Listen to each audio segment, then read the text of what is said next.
You're about to watch the second part of Pamela Perillo's interview. If you missed the first one, I recommend starting there.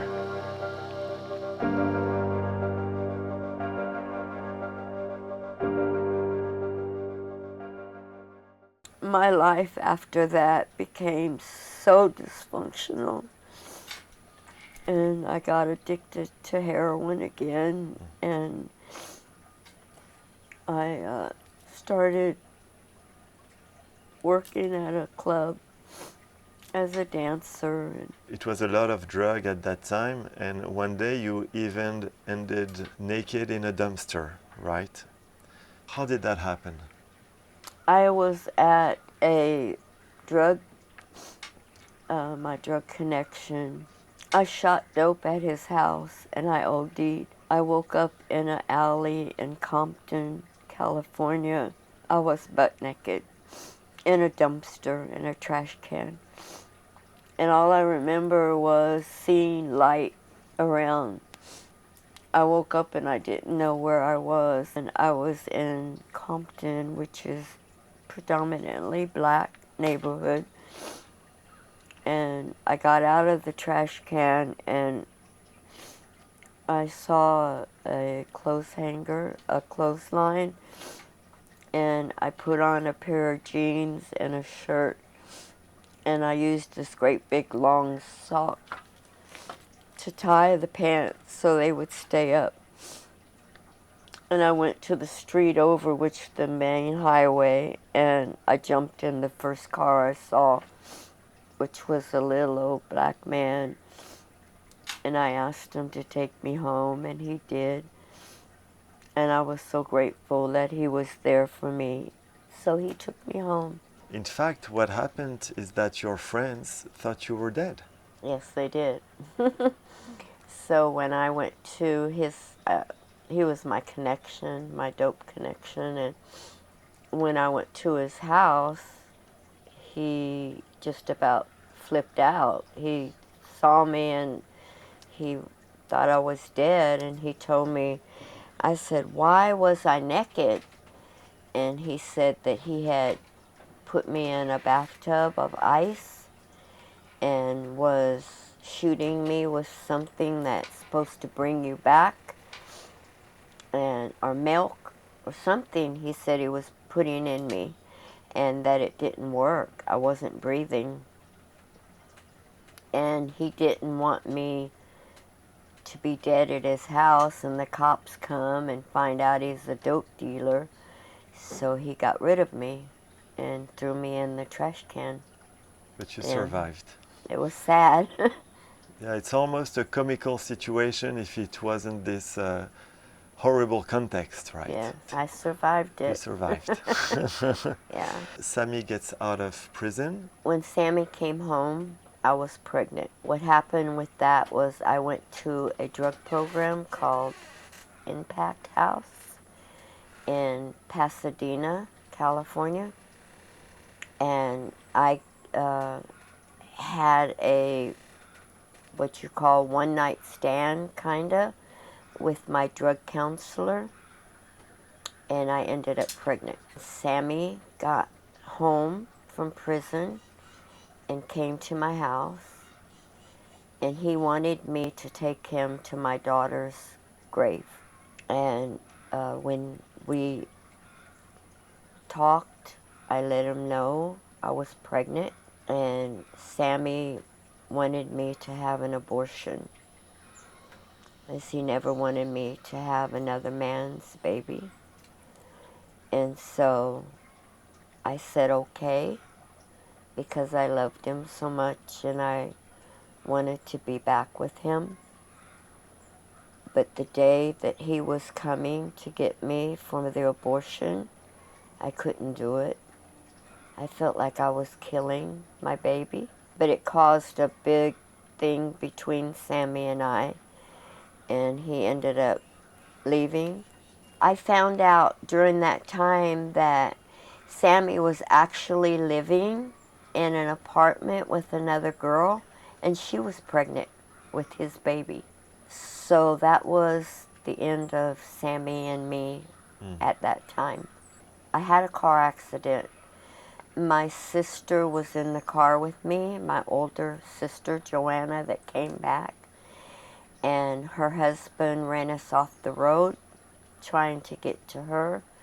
He was a very abusive man. And I hit my stomach on the glove compartment of a little Volkswagen. And when I went to the hospital, I was in labor.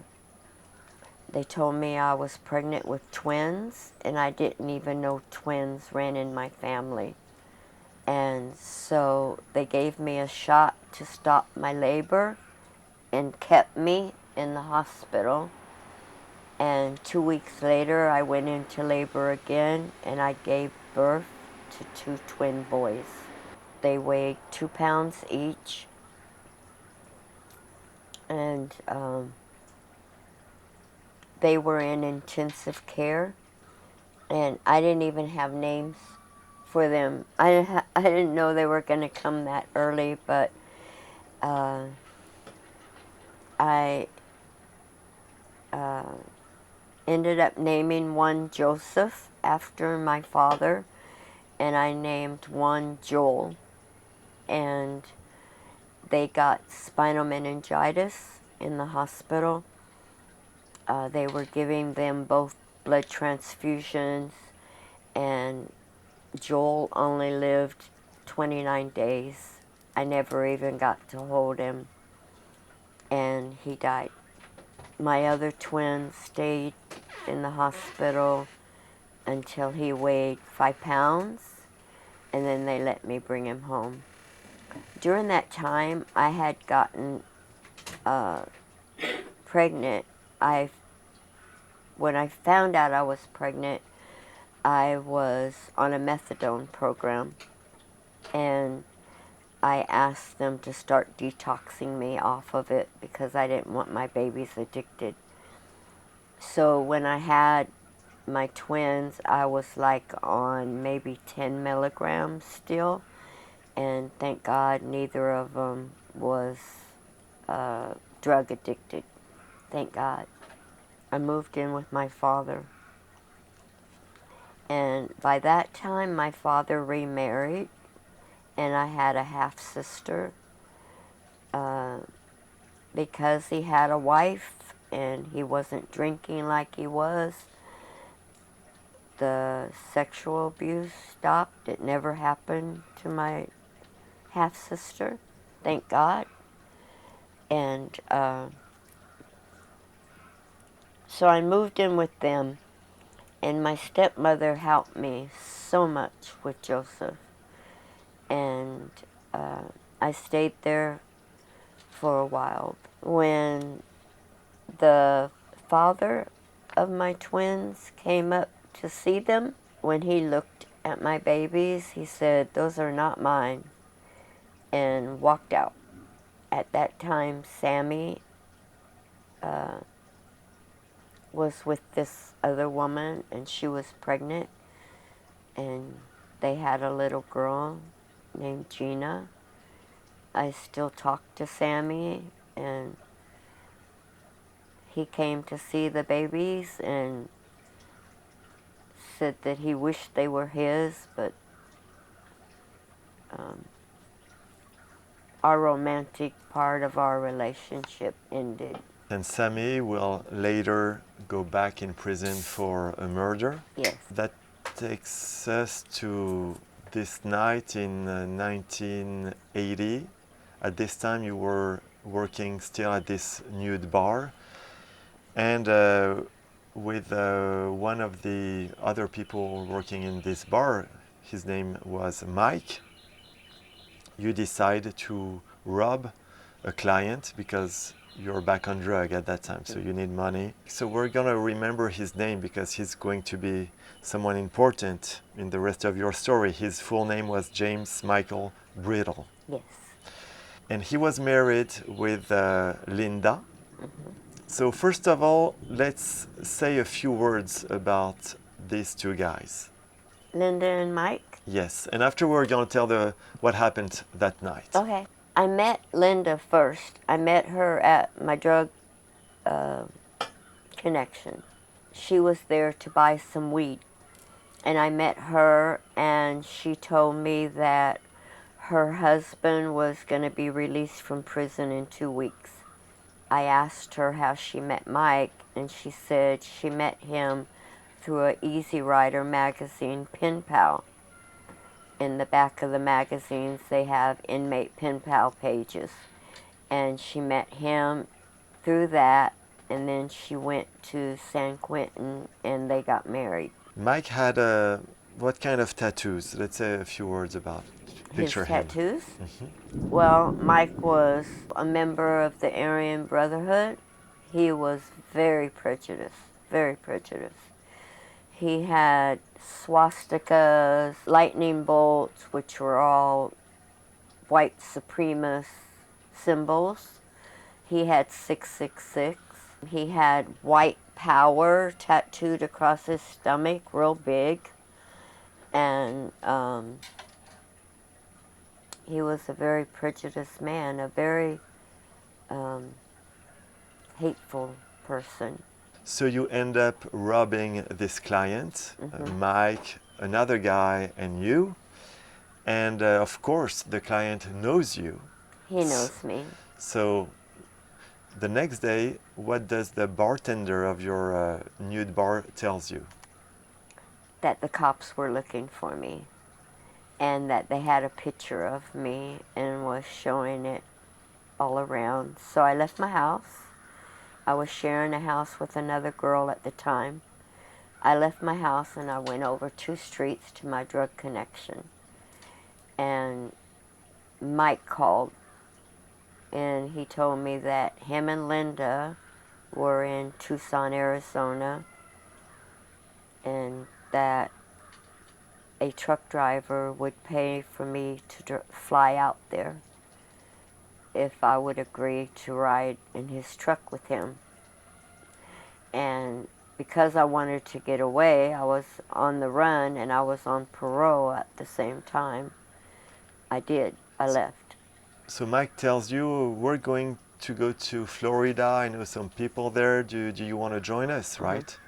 He said that he knew a guy that worked in a tattoo shop in Florida and that we could go stay with them. And did I want to go? And I said yes. You knew the police was looking for you, so you had to leave. And according to you, why did Mike tell you to come? I think that Mike was scared of the robbery that happened and that I would give his name up. And so he wanted me to go with them. So he tells you that this truck driver wants someone to talk to, so it would be A like companion to ride in his truck. yeah. But actually, you will find out that Mike said that he could have sex with you. It was a way to pay him for the trip, right? And I told him no.